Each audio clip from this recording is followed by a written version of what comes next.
এখানে একটি দেখলেন না জাগো মায়ের তিস্তা বাঁচাই, তাই না?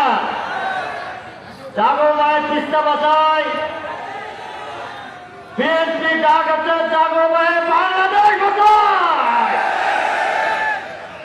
আজকের এই আন্দোলন দেশ বাঁচাও আন্দোলন।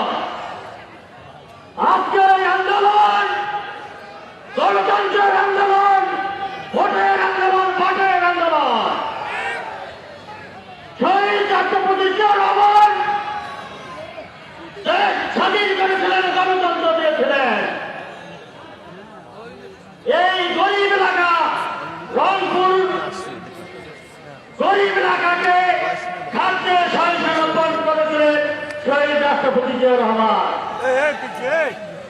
তাই তো আজও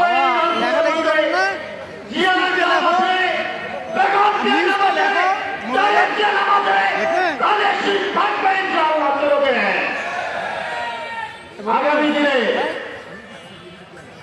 বাংলাদেশে একটি সুস্থ নির্বাচনের জন্য বিএনপি মনে করে যখনই বাংলাদেশের নির্বাচন হয়েছে, সুস্থ নির্বাচন হয়েছে, বিএনপি বিপুল সংখ্যায় দল গঠন করছে, সরকার গঠন করছে। আগামী দিনে সুস্থ নির্বাচন হলে জাতীয়তাবাদী দল বিএনপি বিপুল ভোটে জয়লাভ করবে, সরকার গঠন করবে ইনশাআল্লাহ। বিজয় হবে লালমনিরহাট থেকে।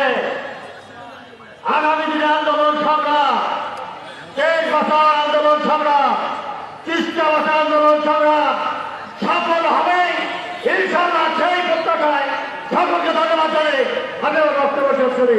শহীদ জওয়ান খালেদা জিন্দাবাদ। আগামী দিনে বাংলাদেশের উপকার তারেক রহমান জিন্দাবাদ।